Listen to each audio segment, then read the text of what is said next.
Hello, नमस्कार, आदाब, सत श्री अकाल और अस्सलाम वालेकुम। मैं हूं मोहम्मद अहमद काज़मी, लेकर आया हूं आपका पसंदीदा कार्यक्रम नज़र दुनिया पर। आज का एपिसोड ज़रा हटकर है। आज वक्त की कमी की वजह से आपको कुछ अलग-अलग कोरोना वायरस से मुताल्लिक ख़ास खबरें पहुंचा रहा हूं। अमरीकी फ़ौज ने कोरोना वायरस के ज़्यादा बढ़ने की हालत में राजधानी वाशिंगटन को अपने हाथ में लेने का प्लान तैयार कर लिया है। जॉर्डन में एक शादी में शामिल होने वाले मेहमानों में कोरोना वायरस फैला है। दूल्हा सबसे माफी मांग रहा है, जबकि अमेरिका से ही एक पुरुम्मीद खबर है कि एक महिला ने अपना इलाज खुद किया है और वो सभी की हिम्मत बढ़ा रही है और बता रही है कि क्या करें और क्या ना करें। खबर में आगे बढ़ने से पहले आपसे गुजारिश है कि अगर आप YouTube पर देख रहे हैं तो सब्सक्राइब कर लें और घंटी दबाना ना भूलें, और अगर फेसबुक पर देख रहे हैं तो हमारा पेज फॉलो कर लें और लाइक ज़रूर करें, ताकि आपको हमारी हर एक वीडियो की खबर सही वक्त पर मिल सके। और अगर आपको हमारी खबर सच्ची और अच्छी लगे तो अपने व्हाट्सएप ग्रुप, फेसबुक, इंस्टाग्राम और ट्विटर अकाउंट पर ज़रूर शेयर करें, ताकि मीडिया स्टार वर्ल्ड की खबरें दुनिया भर तक पहुंच सकें। शुरू करते हैं जॉर्डन से आने वाली खबर से। वहां एक शादी में मची है तबाही। दर्जनों रिश्तेदारों में फैल गया है कोरोना वायरस।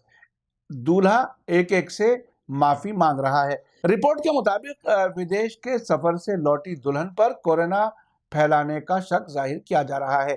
जॉर्डन के कुसे तलाफहा नाम का जवान उत्तरी लेवा अल मजार इलाके का रहने वाला है।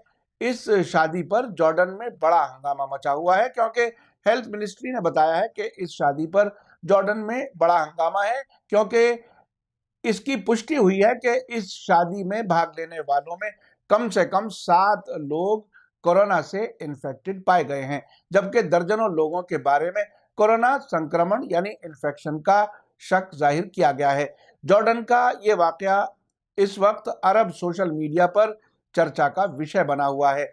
जॉर्डन की इस शादी के बाद दूल्हा और दुल्हन को कोरोना इन्फेक्टेड पाया गया और जांच से पता चला कि उनके लगभग सारे रिश्तेदारों में कोरोना वायरस फैल गया है।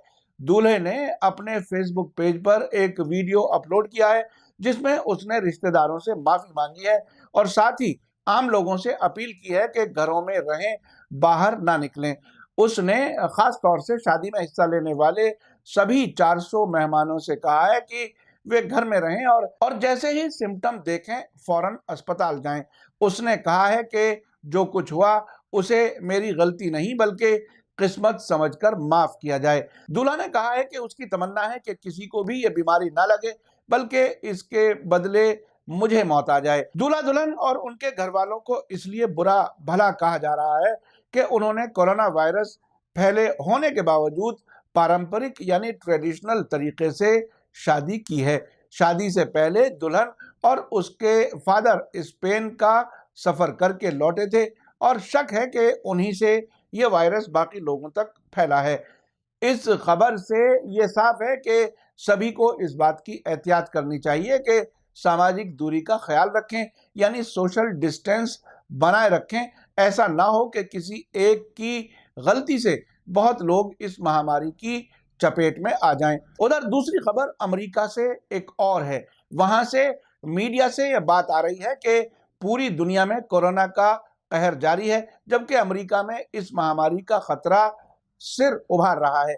कहा जा रहा है कि ट्रंप इस बारे में कई ऐलान करने के बावजूद सीरियस नहीं नजर आ रहे, इसलिए अब इस बात की पॉसिबिलिटी जाहिर की जा रही है कि अगर हालत नहीं संभले तो अमेरिकी फौज मैदान में आ जाएगी और राजधानी वॉशिंगटन को खाली करा लिया जाएगा और बड़े बड़े पोजीशंस पर सेना के अफसरों को कमान दे दी जाएगी। अमेरिकी मीडिया के मुताबिक फौज ने कोरोना महामारी से निपटने के लिए एक खुफिया प्लान बना लिया है, क्योंकि इस बात का भी शक है कि कोरोना वायरस की वजह से अमेरिका में खाने पीने की चीजों की भारी कमी हो जाए, जिसे बड़े पैमाने पर लूटमार और तोड़-फोड़ हो सकती है। ऐसे हालात को फौज असाधारण स्थिति यानी एबनॉर्मल हालात कहती है। लंदन से छपने वाले अखबार अल कुद्स अल अरबी ने इस सिलसिले में अपनी एक रिपोर्ट में लिखा है कि अमेरिकी फौज ने कई सीक्रेट प्लान बना रखे हैं और अगर ट्रंप सरकार हालात पर काबू में नाकाम होती है तो फिर फौज सब कुछ अपने हाथ में ले लेगी। मीडिया रिपोर्टों से ऐसे इशारे मिल रहे हैं कि इसकी तैयारी तकरीबन 3 हफ्ते पहले से शुरू हो चुकी है।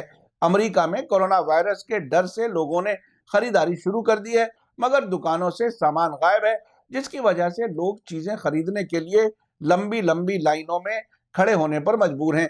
लूटमार और हिंसा से डर की वजह से हथियार बेचने वाली दुकानों के सामने भी लंबी लाइनें लगी हैं और लोग अपनी सिक्योरिटी के लिए तरह तरह के हथियार खरीद रहे हैं। इन सब हालात में ये महसूस हो रहा है कि अगर ट्रंप सरकार जल्द ही हालात पर काबू नहीं पाती तो अमेरिका एक बड़े क्राइसिस में घिर सकता है, और इन्हीं पॉसिबिलिटीज को देखते हुए अमेरिकी फौज पूरी तरह से अलर्ट है। मैं आपको बता दूं कि अमेरिका में जो हथियारों का कानून है वो फ्री है, सभी लोग हथियार रख सकते हैं और उसके लिए लाइसेंस की जरूरत नहीं होती। वहां पर अक्सर जो आपने खबरें देखी होंगी, स्कूलों में बच्चे भी हथियार ले जाते हैं और कहीं भी किसी को मार दिया जाता है, वो इसी का नतीजा है कि वहां हथियारों पर लाइसेंस नहीं है। एक और खबर अमेरिका से है जो बहुत ही पुरुम्मीद है। वहां घर पर ही एक महिला ने अपना कोरोना वायरस का इलाज करके दुनिया को मैसेज दिया है कि उसका कहना है कि उसकी कहानी लोगों के लिए उम्मीद की किरण बन सकती है। अमेरिका की ये खातून, जिसका नाम एलिजाबेथ श्राइडर बताया जा रहा है, वो कोरोना वायरस से पीड़ित थी और जिन्होंने इस वायरस को हराने का दावा किया है। इस महिला ने दुनिया को बेहद साफ पैगाम दिया है और कहा है कि घबराएं नहीं। एलिजाबेथ श्राइडर अमेरिका के सिएटल में रहती हैं, जो वॉशिंगटन सूबे का सबसे बड़ा शहर है। आपको बता दूं कि अमेरिका की राजधानी को वॉशिंगटन डीसी कहा जाता है, यानी कैरोलिना डिस्ट्रिक्ट में जो वॉशिंगटन है उसे राजधानी कहते हैं, जबकि वॉशिंगटन एक सूबा भी है जो अमेरिका के पश्चिमी तट से लगा हुआ है। सिएटल शहर इसी सूबे का मरकज है। कोरोना वायरस से वॉशिंगटन में सबसे अधिक मौतें हुई हैं। कोरोना वायरस से पूरी दुनिया घबराई हुई है, लेकिन बायो इंजीनियरिंग में पीएचडी कर चुकी 37 बरस की एलिजाबेथ कहती हैं कि वे अपनी कहानी लोगों को थोड़ी सी उम्मीद बांधने के लिए बता रही हैं। एलिजाबेथ भी कोरोना वायरस से इन्फेक्टेड हुई थी और उन्होंने अपना इलाज खुद से घर पर किया है। वे कहती हैं कि कोरोना वायरस से घबराने की जरूरत नहीं है, लेकिन साथ ही कहती हैं कि इसको लेकर लापरवाह भी नहीं होना चाहिए। उनके मुताबिक कई लोग ऐसे हैं जिनकी उम्र ज्यादा है या फिर जिनकी सेहत बहुत ज्यादा खराब है। एलिजाबेथ का कहना है कि इसका मतलब है कि हमें घर में रहना होगा, खुद को दूसरों से अलग करने के बारे में एक्स्ट्रा केयरफुल रहने की जरूरत है। वे बताती हैं कि उन्हें 25 फरवरी को फ्लू जैसे सिम्टम महसूस होने लगे थे। 3 दिन पहले ही वे एक पार्टी में गई थी। बाद में पता चला कि उस पार्टी में शामिल होने वाले 5 और लोग कोरोना वायरस से इन्फेक्टेड हो गए। समाचार एजेंसी एएफपी से बात करते हुए एलिजाबेथ ने बताया कि जब मैं सोकर उठी तो थकान महसूस कर रही थी। ये उसी तरह से था जैसा कि आप उठते हैं और दफ्तर जाने के लिए तैयारी करते हैं। इससे पिछले वाले हफ्ते में थोड़ा बिजी भी थी। दोपहर तक उन्हें सिर में दर्द महसूस होने लगा, उसके बाद बुखार और बदन दर्द। उन्होंने दफ्तर से घर जाने का फैसला किया। वे एक बायोटेक्नोलॉजी कंपनी में मार्केटिंग मैनेजर के तौर पर काम करती हैं। घर लौटने पर उन्होंने थोड़ी नींद ली और उठने पर पाया कि तेज बुखार है। उसी रात बुखार 103 डिग्री पर पहुंच गया। वे कहती हैं कि उसी वक्त मैं कांपने लगी, मुझे ठंड लगने लगी, शरीर में सिहरन महसूस होने लगी। उस वक्त मुझे थोड़ी फिक्र होने लगी। एलिजाबेथ ने दवा की दुकान से फ्लू की दवा खरीदी और अपने एक दोस्त को इस बात की जानकारी दी ताकि इमरजेंसी की हालत में उसकी मदद के लिए कोई रहे। लेकिन कुछ दिन बाद बुखार कम होने लगा। वॉशिंगटन में कोरोना वायरस की वजह से 2 दर्जन से ज्यादा मौतें हो चुकी हैं और 200 से ज्यादा लोग इसकी चपेट में आए हैं। एलिजाबेथ ने कुछ दिन बाद दोस्त की फेसबुक पोस्ट पे पाया कि पार्टी में जाने वाले ज्यादातर लोगों को इसी तरह के सिम्टम नजर आए और उसके बाद और उन्हें ज्यादा शक होने लगा।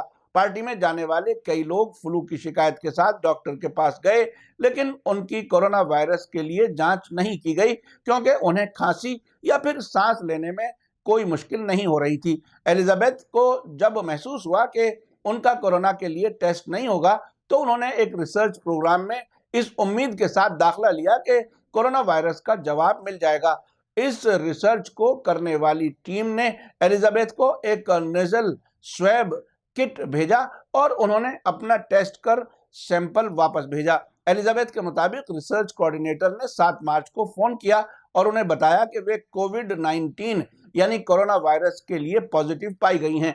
वो कहती हैं कि उन्हें थोड़ा ताज्जुब हुआ, हालांकि जब उन्होंने अपनी मां को ये बात बताई तो वे थोड़ी इमोशनल हो गईं और रोने लगीं। लोकल हेल्थ अफसर ने उन्हें 7 दिन और घर पर ही आराम करने की सलाह दी और भीड़-भाड़ वाले इलाकों से बचने को कहा। एलिजाबेथ का मैसेज सिर्फ इतना है, मैं यही कहना चाहती हूँ कि घबराएं नहीं। अगर आपको लगता है कि आपको वायरस है तो टेस्ट कराएं। अगर सिम्टम ऐसे हैं कि जिंदगी को खतरा नहीं है तो घर पर ही रहें। ज्यादा मात्रा में पानी पिएं और भरपूर आराम करें। आज इस कार्यक्रम में हम आपको दुनिया भर के वो डेटा नहीं दे रहे हैं कि आप खौफजदा हो जाएं। आपने देखा कि एक खबर यह है कि शादी वगैरह का प्रोग्राम सादगी से करें, मेहमानों को बुलाना खतरे से खाली नहीं है। दुनिया भर में समझदार लोग ऐसे सभी प्रोग्राम कैंसिल कर रहे हैं जिसमें ज्यादा लोगों के इकट्ठा होने की पॉसिबिलिटी है। मजहबी प्रैक्टिसेस, नमाज, प्रेयर और पूजा के तरीके बदल रहे हैं। साथ ही ये पैगाम भी है कि अगर कोरोना वायरस के सिम्टम नजर आए तो घबराएं नहीं। अगर खतरनाक हद तक नहीं है तो आप खुद भी इसका इलाज कर सकते हैं। इसी के साथ मुझे दीजिए इजाजत। आपको मेरा ये एपिसोड कैसा लगा कमेंट्स में जरूर लिखें। थैंक यू, धन्यवाद, शुक्रिया। जय भारत, जय हिंद। मीडिया स्टार वर्ल्ड के और वीडियो देखने के लिए हमारे चैनल को सब्सक्राइब करें और सीधे नोटिफिकेशन पाने के लिए बेल आइकन दबाएं। और अगर हमारी खबर सच्ची और अच्छी लगे तो अपने व्हाट्सएप, इंस्टाग्राम, फेसबुक और ट्विटर अकाउंट पर जरूर शेयर करें।